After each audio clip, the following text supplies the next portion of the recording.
அருமையானவர்களே, இந்த நாளிலும் உங்களோடு கூட ஒரு சில வார்த்தைகள் மூலமாக நான் வேத வசனத்தின் மூலமாக கர்த்தர் இடைபடுவார் என்று சொல்லி விசுவாசிக்கிறேன். உபாகமம் 32ஆம் அதிகாரம் 12வது வசனம் இவ்விதமாய் சொல்லுகிறது, கர்த்தர் ஒருவரே அவனை வழிநடத்தினார், அந்நிய தேவன் அவரோடே இருந்தது இல்லை என்று சொல்லப்பட்டிருக்கிறதை பார்க்கிறோம். இஸ்ரவேல் ஜனங்களை கர்த்தர் என்ன செய்கிறார்? மேகஸ்தம்பமாக, அக்னி ஸ்தம்பமாக என்ன செய்கிறார்? வழி நடத்துகிறதை நீங்கள் என்ன செய்ய முடியும்? பார்க்க முடியும்.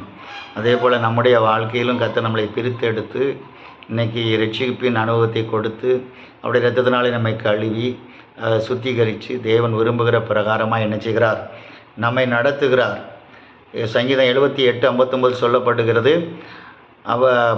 பயப்படாதபடிக்கு அவர்களை பத்திரமாய் வழி நடத்தினார், அவர்கள் சத்துருக்களை கடல் மூடி போட்டதுன்னு சொல்லியிருக்கிறது. ஆம் பிரியமானவர்களே, ரட்சிக்கப்பட்ட பிள்ளைகளுக்கு தேவன் பாதுகாப்பை என்ன செய்வார்? கொடுப்பார். தேவ பிள்ளைகளை அழிக்க நினைக்கிறவங்க அழிஞ்சு போவாங்க. தேவ பிள்ளைகளுக்கு உதவி செய்கிறவர்கள், உற்சாகப்படுத்துகிறவர்களை தேவன் என்ன செய்வார்? ஆசீர்வதிக்கிறவராக என்ன செய்கிறார்? இருக்கிற தேவ ஜனங்கள் அழிப்பதற்கு பார்வன் புறப்பட்டு வந்தான், அவனுடைய வாழ்க்கை அழிந்து போனதை நம்ம பார்க்கிறோம். தெய்வ பிள்ளைகள் வளர்வதற்கு முன்னேறுவதற்கு மருத்துவச்சிகள் என்ன செய்தாங்க? செயல்பட்டாங்க. அவங்க பார்வன் ராஜா சொன்ன பொழுது கூட அவங்க கேட்காம அந்த தேவ ஜனங்கள் வளருவதற்கு இடம் கொடுத்ததினால தேவன் அவர்களை தலைக்கும்படி செய்தார் அப்படின்னு சொல்லப்பட்டிருக்கு. தேவனுடைய ராஜ்யத்தை கட்டுற பிள்ளைகளை கர்த்தர் என்ன செய்வார்? ஆசீர்வதிப்பார். ஆமாம், தாவீது கூட பாருங்களேன், நான் இந்த வீட்டில் உட்கார்ந்துருக்கிறேன், கர்த்தருக்கு கூடாரமோ அது கூடாரத்தில் இருக்குது, கர்த்தருடைய உடன்படிக்கை பற்றி கூடாரத்தில் இருக்குது, நான் ஒரு ஆலயத்தை கட்டாமல் இருக்கிறேன்னு சொல்லி கவலைப்பட்டு ஒரு ஆலயத்தை கட்ட வேண்டும் என்று சொல்லி அவன் முயற்சி பண்ணின பொழுது அந்த நான் தீர்க்கதரிசி மூலமாக ஒரு வார்த்தை புறப்பட்டது. கர்த்தர் சொன்ன, இந்த எண்ணம் உனக்குள் இருந்தபடினாலே உனக்கு ஒரு வீட்டை நான் என்ன செய்வேன்?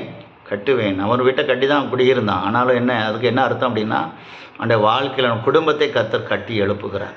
கடைசி வரைக்கும் அந்த விளக்கு என்ன செய்யலை? அணையவே இல்லை. அவனுடைய சந்ததியாக இயேசு கிறிஸ்து கூட தாவீதினுடைய சந்ததி என்று சொல்லப்பட்டிருக்கிறதை பார்க்க இன்று வரைக்கும் அவர்கள் அரசாட்சி செய்து கொண்டு இருக்கிறார்கள். இஸ்ரவேலர், இன்றைக்கி இருக்கிற இஸ்ரவேலர்கள் கூட தாவீதை தான் முன்னிறுத்தி என்ன செய்கிறாங்க? தங்களுடைய காரியங்களை செயல்படுத்தி கொண்டு இருக்கிறதை பார்க்கிறோம். ஆக தேவன் ஒரு காரியங்களை கர்த்தருடைய காரியங்களுக்காக நம்ம செயல்படும் போது நம்முடைய சந்ததி ஆசீர்வதிக்கப்படுது. இன்றைக்கி நிறைய சந்ததி பார்க்குறோம். ஒரு சந்ததி நன்றாக இருக்கிறது, இன்னொரு சந்ததி இல்லாமலே போய்விடுகிறது.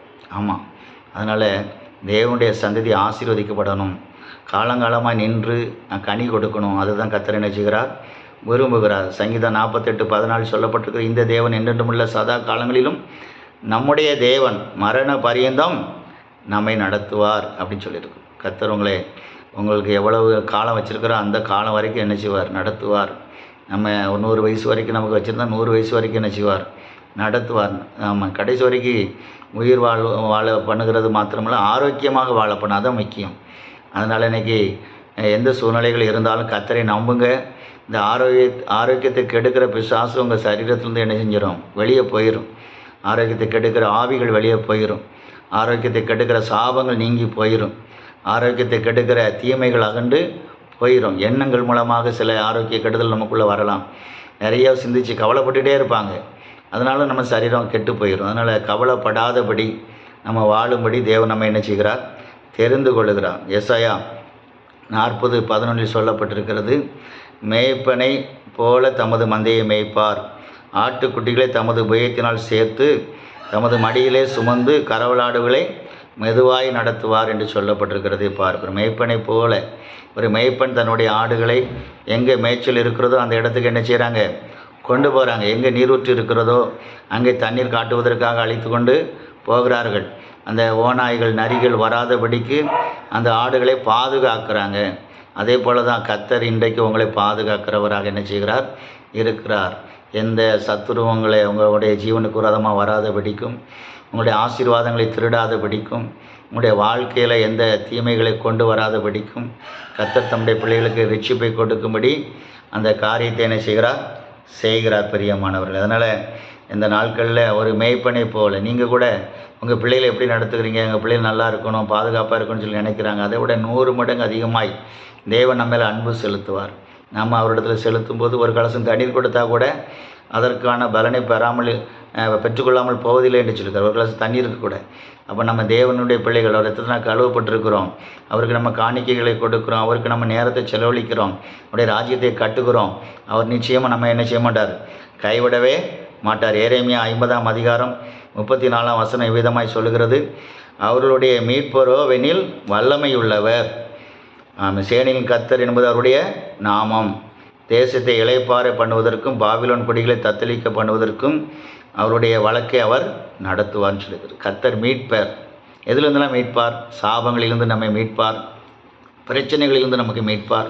இன்றைக்கி உங்கள் வீட்டில் என்ன பிரச்சனை இருந்தாலும் அந்த மீட்பர் இருக்கிறார் என்று சொல்லி விசுவாசிங்க. கர்த்தரின் மீட்பராக என்ன செய்கிறாரு? இருக்கிறார். அவரின் மீட்பர், இரட்சகர், உலக இரட்சகர் என்று சொல்லப்பட்டிருக்கிறார். உலக இரட்சகர், சர்வ வல்லமையுள்ள தேவன். அப்படின்னு என்ன அர்த்தம்? உலகத்தில் இருக்கிற எல்லா வல்லமையை காட்டிலும் பெரிய வல்லமையுடைய தேவன் நம்முடைய தேவன். செங்கடலை இரண்டாக பிளக்கிற வல்லமை உண்டு, மலைகளை பெயர்க்கத்தக்கதான வல்லமை உண்டு, செத்தவர்களை உயிரோடு எழுப்புகிற வல்லமை உண்டு, பலவீனர்களை மாற்றுகிற சுகம் கொடுக்கிற வல்லமை உண்டு, ஆரோக்கியம் பண்ணுகிற வல்லமை உண்டு, தரித்திரங்களை மாற்றுகிற வல்லமை கர்த்தரிடத்தில் உண்டு. இன்னும் எத்தனையோ காரியங்களை அவர் செய்கிறார். அவரால் முடியாத காரியம் ஒன்றுமே கிடையாது. இல்லாதவைகளை இருக்கிறவைகளாக மாற்றுகிற தேவன். 5 அப்போ 2 மீனை கொண்டு 5000 பேரை போஷிக்கிற வல்லமை உடையவர். ஆமென். ஞானம் இல்லாதவர்களை ஞானவானாக மாற்றுகிற வல்லமை உடையவர். பலவீனர்களை பலவானாக மாற்றுகிற வல்லமை உடைய தேவன். இப்படி கடல் மேலே நடக்கிறவர், காற்றையும் கடலையும் அடக்குகிற வல்லமை உடையவர். இன்றைக்கி உங்கள் வீட்டில் இருக்கிற பிரச்சனைகளை என்ன செய்ய போகிறார்? மாற்ற போகிறார் என்பதை உணருங்க. அந்த தேசத்தை இளைப்பாற பண்ண போகிறார். தேசத்தை இளைப்பாற பண்ணுகிற மாதிரி உங்கள் குடும்பத்தை இளைப்பாற பண்ணுவார். அப்படின்னு என்ன அர்த்தம்? சமாதானமாய் குடியிருக்க பண்ணுவார். உங்கள் சத்துருக்களை சிதறுண்டு போக பண்ணுவார். உங்களுக்கு இடைஞ்சலாக இருக்கிறவர்களை அப்புறப்படுத்துவார். உங்களை சபிக்கிறவருடைய வாய்களை கட்டி போடுவார். உங்களை துக்கப்படுத்துகிறவர்களை வேறறுத்து போடுவார். ஆமேன், ஆமேன், ஆமேன். அப்போ உங்களை இளைப்பாற பண்ணுவார். அப்படின்னு என்ன? சமாதானமாக குடியிருக்க பண்ணுவார். நீங்கள் வேலை செய்கிற இடத்துல எதிரிகள் இல்லாமல் பண்ணுவார். நீங்கள் ஒளிஞ்சிற இடத்துல எதிரிகள் இல்லாமல் பண்ணுவார். நீங்கள் வாசம் பண்ணுகிற இடத்துல இருக்கிற எதிரிகளினுடைய வல்லமையை பிடுங்கி போட்டுருவார். அவங்களுடைய செல்வாக்கை அழித்து போட்டுருவார். அதுதான் கர்த்தர் செய்கிறார். பாபிலோன் குடிகளை தத்தளிக்க பண்ணுவார். அப்படின்னு அந்த பாபிலோன் அவங்க நல்லா இருந்துச்சுன்னா தேவ பிள்ளைகளுக்கு விரோதமாக யுத்தம் பண்ணிகிட்டே இருப்பாங்க. பெலிஸ்தர்கள் நல்லா இருந்தாங்கன்னா தேவ பிள்ளைகளுக்கு விரோதமாக யுத்தம் பண்ணிகிட்டே இருப்பாங்க. அதனால் அவங்களுக்கு ஒரு பிரச்சனைகளை உண்டு பண்ணி அவங்களை தத்தளிக்க பண்ணுகிறார். அப்படின்னு என்ன அர்த்தம்? அவங்க பிரச்சனை அவங்களுக்கு பெருசாக போயிடும். அவங்களுக்குள்ளேயே மோதிக்கிட்டு இருப்பாங்க. தேவ பிள்ளைகள் சமாதானமாக என்ன செய்வாங்க? குடியிருப்பாங்க. அதனால் இன்றைக்கி தத்தளிக்க பண்ணுவார். இல்லாமல் அமைதலாக குடியிருக்கும்படிக்கு கர்த்தர் உங்களுக்கு ஆறுதலான காரியங்களை செய்ய கர்த்தர் விரும்புகிறார். பயப்படாதுங்க. பாபிலோன் குடிகள் உங்களுக்கு விரோதமாக உங்கள் குடும்பத்தை நாசமாக்குகிறவர்களை, உங்கள் குடும்பத்தை அழிக்க நினைக்கிறவர்களை கர்த்தர் என்ன செய்வார்? தத்தளிக்க பண்ணுவார். அவர் உங்களுக்காக யுத்தம் பண்ணுவார், வழக்காடுவார். நாம் பெரியாமல் தேவ பிள்ளைகள் வளர்வதற்கு சிலர் வளர்வதற்கு தடையாக பிலிசூனியம் பண்ணுவாங்க. வளர்வதற்கு தடையாக சூழ்நிலைகளை நமக்கு தடையாக உண்டு பண்ணிகிட்டே இருப்பாங்க. வேலைக்கு போனால் வேலையை செய்கிற இடத்துல தடை பண்ணுவாங்க, ப்ரொமோஷனில் தடை பண்ணுவாங்க, எங்கே போனாலும் தடைக்கல்லாக இருப்பாங்க. நம்ம ஊரில் தடைக்கல் நம்ம மேலே வந்துடக்கூடாது, நம்ம வார்த்தை பழிச்சிடக்கூடாதுன்னு சொல்லி தடை பண்ணுவாங்க, நமக்கு சொத்துக்கள் சேர்ந்துடக்கூடாதுன்னு சொல்லி தடை பண்ணுவாங்க, நம்ம சந்தோஷமாக இருக்கக்கூடாதுன்னு சொல்லி தடை பண்ணுவாங்க. ஆனால் கர்த்தர் நமக்காக வழக்காடுகிற தேவனாக என்ன செய்கிறார்? இருக்கிறார். தேவன் நமக்காக என்ன செய்வார்? வழக்காடுகிற தேவனாக இருக்கிறார். எப்படி வழக்காடுவார்? பெரியவன் நாங்கள் ஆரம்பத்தில் ஊழியம் செய்யும்போது ஆரம்பத்தில் எங்கள் வீட்டுக்கு விரோதமாக ஒருத்தர் பிலிசூனியம் பண்ணிக்கிட்டே இருப்பார். அப்போ நாங்கள் ஜெபம் பண்ண ஆரம்பித்தோம். நாங்கள் ஜெபிக்க என்ன நடந்துச்சு அப்படின்னா, கர்த்தர் வழக்காட ஆரம்பித்தார். அவங்களால அந்த இடத்துல வாழவே முடியல, பிஸ்னஸ் பண்ணவே முடியல. கடைசியில் விற்றுட்டு அந்த இடத்த விட்டே ஓடி போக முடியாத சூழ்நிலையை கர்த்தர் என்ன செய்தார்? உண்டு பண்ண தேவ பிள்ளைகளுக்கு இடைஞ்சல் பண்ணுகிறவங்களே துரத்தி போட்டுருவார். துரத்துவார். அவங்களாம் ஓடி போயிடுவாங்க. உங்களுக்கு இடைஞ்சல் பண்ண முடியாது. கர்த்தர் ஒரு பாரத்தை, ஒரு நுகத்தை அவங்க மேலே கொண்டு போட்டுருவார். அவங்களால எழும்ப முடியாதபடிக்கு பண்ணிடுவார். அதனால் தேவ பிள்ளைகள் நாமும் யாரையும் அடிமைப்படுத்தக்கூடாது. தேவ பிள்ளைகளை அடிமைப்படுத்தக்கூடாது. தேவ பிள்ளைகளுக்கு தொந்தரவாக இருக்கக்கூடாது. தேவ ராஜ்யத்துக்கு இடையூறாக நம்ம என்ன செய்யக்கூடாது? காணப்படக்கூடாது. கூடுமான மட்டும் தேவனுடைய ராஜ்யத்தை கட்டுவதற்கு பிரயாசப்படணும். யோவான் 16ஆம் அதிகாரம் 13ஆம் வசனம் வருகிறது. சத்திய ஆவியாகிய அவர் வரும்போது சகல சத்தியத்திற்குள் உங்களை நடத்துவார். அவர் தம்முடைய சுயமாய் பேசாமல் தாம் வெளிப்பட்டவைகளை யாவையும் சொல்லி வரப்போகிற காரியங்களை குறித்து உங்களுக்கு அறிவிப்பார்னு சொல்லியிருக்கு. சகல சத்தியத்திற்குள்ளும் கர்த்தர் நடத்தும். நமக்கு எது நல்லது கெட்டதுன்னு தெரியாது. கர்த்தர் தான் சத்தியத்தை சொல்லி நடத்துவார். பாருங்களேன், அந்த பேதுரு அவர் நான் என்ன யார் என்று சொல்லுகிறீர்கள் என்று சொல்லும்போது இயேசு கிறிஸ்துவை குறித்து நீ ஜீவனுள்ள தேவனுடைய குமாரனாய கிறிஸ்து அப்படின்னு சொல்கிறான். இது கர்த்தரே உனக்கு வெளிப்படுத்தியிருக்கிறார் அப்படின்னு சொல்லி பாராட்டுவார். அடுத்த கொஞ்ச நேரத்துக்கு கழித்து பார்த்தீங்கன்னா இவர் சிலுவையை குறித்து பேசுவார். சிலுவையில் அறையப்பட வேண்டியது இருக்கிறது, ரத்தம் சிந்தப்பட வேண்டியது இருக்கிறது, உங்களுக்காக நான் மறிக்க வேண்டிய சூழ்நிலை இருக்குதுன்னு சொல்லும்போது, அப்படி நாங்கள் அனுமதிக்கவே மாட்டோம்னு சொல்லி பேதுரு சொல்கிறார். நீ மறிக்கக்கூடாது, சிலுவையை ஏற்றுக்கொள்ளக்கூடாதுன்னு சொல்லிட்டு வாக்குவாதம் பண்ணும்போது இயேசு கிறிஸ்து என்ன சொல்கிறார், அப்பாலே போ பிசாசே அப்படின்னு சொல்லுகிறதை பார்க்கிறோம். ஆமாம், அதான் சத்திய ஆவியானவர் இருக்கும்போது இந்த வார்த்தை யாரால் வருது அப்படி, அதாவது முகஸ்துதி பண்ணுறவங்கள நம்பக்கூடாது. அல்லேலூயா. சரியான வார்த்தையை கண்டுபிடிக்கணும். ஒரே ஆள் தான் 2 விதமாக பேசுகிறார். கர்த்தருடைய வார்த்தையும் பேசுகிறாரு, சாத்தானுடைய வார்த்தைகளையும் பேசுகிறார். அப்படின்னு என்ன அர்த்தம்? தரிசனத்தை கெடுக்கிற வார்த்தையும் வருது, தரிசனத்தை நிறைவேற்றுகிற வார்த்தைகளும் வருகிறது. அப்போது இதை தான் கண்டுபிடிக்கிறதுக்கு தான் சத்திய ஆவியானவர், பரிசுத்த ஆவியானவர் நமக்குள்ளே வேணும். தேவ ஆவியானவர் நமக்குள்ளே காணப்படும். இந்த வார்த்தை எங்கேருந்து வருது கண்டுபிடிக்கணும்.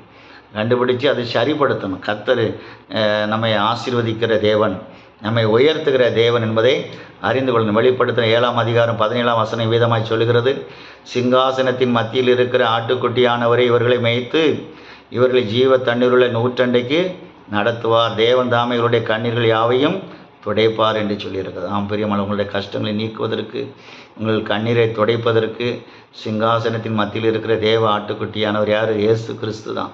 அவர் தான் நமக்காக ரட்சிப்பை கொடுக்கும்படி சிலுவை சுமந்தார். ஆமேன். அவர் தான் நம்முடைய சாபங்களெல்லாம் சுமந்திருக்கிறார். கண்ணீர்கள் யாவையும் அவர் என்ன செய்வார்? துடைப்பார். ஆகாரின் கண்ணீரை துடைச்சார். என்ன, விதவையினுடைய கண்ணீரை துடைக்கிறார். கஷ்டப்படுறவங்களுடைய கண்ணீரை என்ன செய்கிறாரு? துடைக்கிறார். உங்களுடைய கண்ணீரை என்ன செய்வார்? துடைப்பார். நிச்சயமாக துடைப்பார். அவர் ஜீவ தண்ணீருள்ள ஊற்றண்டைக்கு உங்களை நடத்துவார். அப்படின்னு செழிப்பான பகுதியை உங்களுக்கு தருவார். ஆசீர்வாதமான பகுதியாக உங்கள் வீடு என்ன செய்யும்? மாறும். உங்கள் பிள்ளைகள் மூலமாக வருமானங்களை கர்த்தர் கட்டளையிடுவார். உங்கள் மூலமாக வருமானங்கள் வரும்படியான சூழ்நிலைகளை கர்த்தர் உருவாக்கி தருவார். கர்த்தருக்கு என்று கொடுக்குற பிள்ளைகளாக மாறுவீங்க. ஆசீர்வதிக்கப்பட்ட பிள்ளைகளாக மாறுவீங்க. இன்றைக்கி கண்ணீர் வடிச்சிட்டு இருக்கிறீங்களோ, எனக்கு யாருமே இல்லை, எனக்கு உதவி செய்வார் யாரும் இல்லைன்னு சொல்லி கண்ணீர் வடிச்சிட்டு இருக்கிறீங்களோ, கண்ணீரை துடைத்து உதவி செய்யக்கூடிய ஆட்களை கர்த்தரே என்ன செய்வார்? அனுப்புவார். தம்முடைய தூதர்கள் மாதிரி அனுப்புவார். உங்களை தூக்கி விடுவதற்கான சூழ்நிலையை தருவார். உங்களுக்கு ஞானத்தை தருவார், புத்தியை தருவார், அறிவை தருவார், பலனை தருவார். அப்படிப்பட்ட தேவனை நம்ம என்ன செஞ்சுருக்கிறோம்? நம்ம தேடி கண்டுபிடிச்சிருக்கிறோம். வேதத்தின் மூலமாக நான் கண்டுபிடிச்சிருக்கிறோம். அவர் நமக்கு வெளிப்படுத்தி இருக்கிறார். அதனால் நிச்சயமாக உங்கள் வாழ்க்கையில் தேவனுடைய வழி நடத்துதல் என்ன செய்யும்? இருக்கும். எலியேசரை நடத்தினது போல, தாவீதை நடத்தினது போல, மோசேயை வழி நடத்தினது போல, இஸ்ரவேல் ஜனங்களை வழி நடத்தினது போல, யோசுவாவை நடத்தினது போல, சீஷர்களை நடத்தினது போல உங்களையும் நடத்தி செம்மையான வழியில் கர்த்தர் உங்களை என்ன செய்வார்? ஆசீர்வாதமாக நடத்துவார். இன்றைக்கி உங்கள் தத்தளிப்பின் பாத்திரங்கள் மாறும். உங்கள் மனசோர்வுகள் நீங்கும். உங்கள் வீட்டில் இருக்கிற கசப்புகளை எல்லாம் என்ன செய்வார்? கர்த்தர் மாற்றுவார். நீங்கள் ஆசீர்வதிக்கப்பட்ட ஜனமாக என்ன செய்ய போகிறீங்க? மாறப்போகிறீங்க. நீங்கள் இயேசுவோடு கூட இணைந்து கொள்ளுங்க. அவருடைய ராஜ்யத்தை கட்டுங்க. அவருடைய சித்தத்துக்கு உங்களுடைய கையை கொடுங்க. நிச்சயமாக ஆசீர்வதிப்பார். கண்களை மூடி நம்ம ஜெபம் பண்ணுவோம். கர்த்தர் இன்றைக்கு ஆசீர்வதிப்பார். ஸ்தோத்திரிக்கிறோம் ஆண்டவரே, நீர் எங்களை நடத்துகிறபடினாலே உமக்கு நன்றி செலுத்துகிறோம். நீர் எங்களை ஆசீர்வதிக்கிறபடினாலே உமக்கு நன்றி செலுத்துகிறோம். எங்கள் மத்தியில் அசைவாடுகிற தேவனாய் இருக்கிறபடினாலே உமக்கு நன்றி செலுத்துகிறோம்.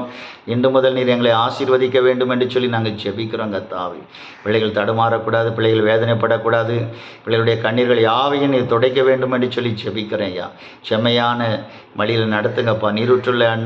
நீரூற்றண்டைக்கு நடத்துங்கப்பா. நல்ல மேய்ச்சல் உள்ள இடத்துல எங்களை மேய்த்து அமர்ந்த தண்ணீரண்டில் எங்களுக்கு தண்ணீர் காட்டி எங்களை பலப்படுத்தி எங்களுக்கென்று குடியிருப்புகளை உருவாக்கி தர வேண்டும் என்று சொல்லி ஜெபிக்கிறோம். எங்களுக்கென்று நன்மையானவைகளை கட்டளையிட வேண்டும் என்று சொல்லி ஜெபிக்கிறோம். ஆசீர்வாதமான பிள்ளைகளை தர வேண்டும் என்று சொல்லி ஜெபிக்கிறோம்.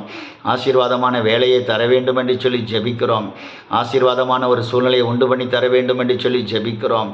எங்களுக்கு இளைப்பாறுதலை தரும்படியாக ஜெபிக்கிறேன். ஐயா, ஆசீர்வாதமான சூழ்நிலைகளை எங்களுக்கு உண்டு பண்ணி தாங்க.